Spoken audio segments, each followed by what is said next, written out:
Oh, fuck me. Was that recording the whole time?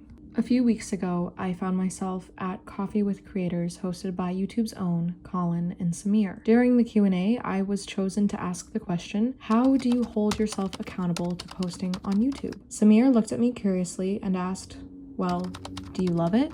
I replied yes. And then he said, there's your answer. Honestly, I was really frustrated by his response. Of course, I love making content. If I didn't, I wouldn't be trying to make this YouTube thing work. But for the past 8 years, I've kept making excuses as to why I couldn't post. Whether it was once a week or once a month, I'd always slip from the goals I had set. Even as I sit here recording this video, that little voice in my head says, you can skip this week, no one will notice. If it's not perfect, why bother? But I know if I listen to that voice, I'll just stop trying altogether. As creators, we sometimes get trapped by our own ideas. We have these grand visions, and if we don't act on them, we fear that they'll disappear only to be picked up by someone else. But if we rush the process, we risk creating something that doesn't live up to its potential. I once heard someone say that an artist's worst enemy is themselves. No matter how polished a project is, there's always something to improve. At the time, I didn't understand that. Wouldn't you want everything you make to be the best possible version of itself? The problem with that mindset is that art is subjective. Even if I love something I create, there will always be someone else who doesn't. You're never going to please everyone.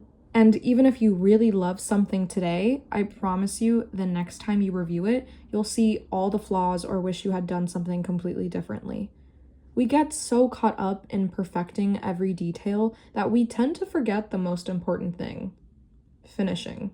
At the end of the day, creating is about process, not perfection. The key isn't in making everything flawless, but in continuing to create, learn, and grow.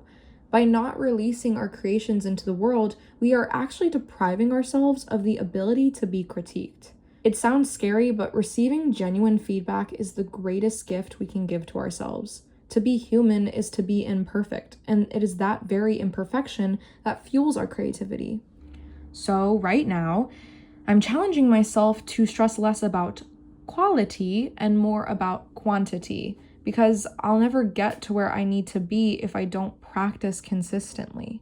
Now, that's not to say that the quality of your work doesn't matter, but when you consistently find yourself struggling to make anything because you're worried about how perfect it'll look, you're kind of kicking yourself in the face. It takes 10 years to become an overnight success, and with time, patience, and a little elbow grease, I know I'll get to wherever I need to be.